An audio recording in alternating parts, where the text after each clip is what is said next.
Hi everyone, welcome back to my channel. This is Spring Porter with Spring Solutions LLC. In this video, I am giving you a part 2 to the video that I did previously that was titled Bankruptcy Filing Fees and Attorney Fees. And I will post a link somewhere up top so that you can take a look at that if you haven't watched it. But in that video, I basically proposed a moral question that states when there aren't any caps, which there aren't in bankruptcy unclaimed funds for finders, should you charge whatever you want? Should you be charging more than the attorney made in the filing of that case? To be honest, I don't know if there's a right or wrong answer. I think it comes down to a lot of things. And I thought we just could continue this conversation here. I'm going to be utilizing my own example with the deceased deal that I did in New Jersey. I'm going to show you the actual plan, a part of that plan that showed the listing of the attorney fees and what he charged in that case. I thought we could look at those numbers together, my payout, the overall unclaimed fund, and then what the attorney charged too, and just discuss that. And then I'll give you my own opinion on, the finder fee rules, and I guess that moral question. I'll give you a little bit more feedback. So if you're interested in hearing about this, please know that I am not an attorney. This information is not indicated as legal advice. So let's go over the breakdown first, and then I'll just give you my opinion, because I don't want to ramble on. That's a sensitive topic when you're talking about what someone is making, percentages and things like that, because we're talking about value, what someone's value, their work value is. So that's why it can be personal for some folks. So here we are, this particular deal again. I just went over it. I'll post another link to that video. I'm just going to go over this particular order again. The total amount was $6,791.63. So the debtor was deceased. He was obviously not able to complete his bankruptcy case. He had some funds left over, and the wife was the one that was able to claim it on his behalf. So I charged $2,500 for that. Now, underneath that, this is the new information that I'm providing you with. This is a piece of that actual plan.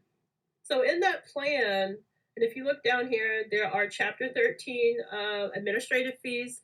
It doesn't have that amount, but it's whatever is allowed by the statute. So that is state specific what the trustee will make. And then underneath that, the attorney fee for this particular New Jersey attorney charges $3,610 for the administrative work the legal work that goes on in his office that he has to provide for this particular case. And so $3,610 gets split over 3 to 5 year period. So it's not all at one time. Now, this debtor did have to pay the filing fee up front. That's $313 is to file a Chapter 13 case.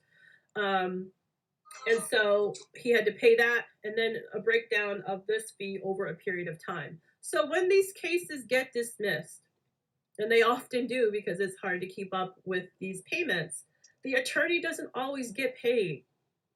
So it's important to keep that in mind. They don't always get paid. They are moving on to the next file. They don't have time to work on cases that haven't provided them with the level of completion, and they didn't get all their money. So this case, it rendered $6,791 as unclaimed fund, and that's what I charged $2,500. So at the end of the day, I do not feel bad about charging $2,500 when the attorney would have made $3,600. I don't feel bad about that at all. One, because I was able to do something that the attorney could have done, or maybe would have done if he'd have known about it, but it was not completed for whatever reason. I don't know why. I wish that I could call and ask, but I don't want to do that. People don't have time. They're focusing on their active files, and that could be it. Maybe he didn't get word of it. Maybe he honestly didn't see the notice. Maybe it was sitting on someone's desk. I mean, there's a lot of reasons. I don't know. Maybe the debtor's wife didn't notify the court. Maybe she didn't get the notice either. I don't really know. Because there really wasn't a change of address for this. It was still the same address. So someone somewhere had gotten it noticed, but it didn't come to the right person to complete it. And then here we have the court, again, that are limited staff. They don't have time or like a research party to do this and go after folks. I mean, the trustee did what they were supposed to do with sending out a notice, or at least sending out the check. And again, it just didn't go cashed. So I don't feel bad at all about charging my fee, because Again, because at the end of the day, I was able to get it completed, and my client was happy with using that money to pay bills with. And at the end of the day, that's really what you want. That's what bankruptcy is for a fresh start, so that you can, get a good handle on your bills, to have money to pay the things that you need to pay. And a lot of the times, the bankruptcy cases are not being completed because it's too hard. The Chapter 13s, it's a lot of work to come up with the money to pay it, and then to continue on with your regular household bills. So that's what I wanted to say to basically how I feel about finder fees. We're providing a service.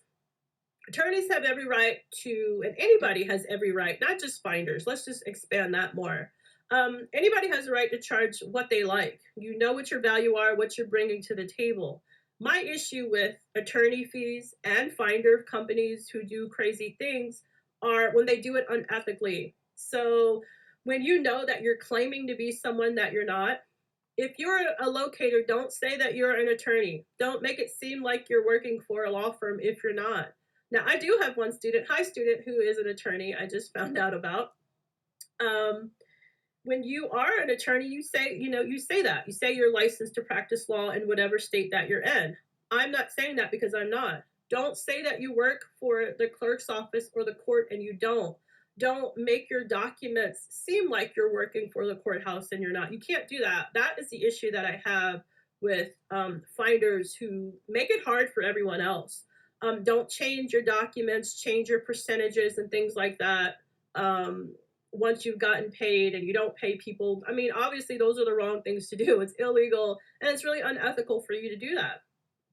So that's the issue that I have with finder fees. Not necessarily in what they're charging, it's just what it is that, how they're getting the deals and that type of thing and how you're completing it. And the same goes for attorneys. I've worked for attorneys for 10 years. I know how much they can charge for very basic information. And it's because they can. They have every right to do that. The issue is when, again, you're not really giving them the level of service that they need. That's my thing. If you're saying that you're working 4 hours on a case doing research and it's not like a trial situation, then how are you really saying that? And I'm saying that because I used to put in attorney time.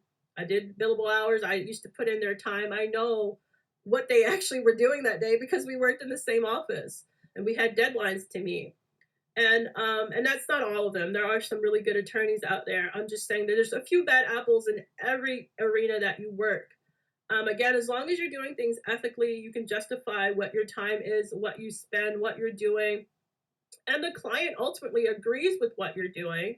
They see, for attorneys, they see your invoices, or for us, they see the contract, they see things written out. It's spelled clearly out what you're supposed to make. There's nothing wrong with doing things the right way.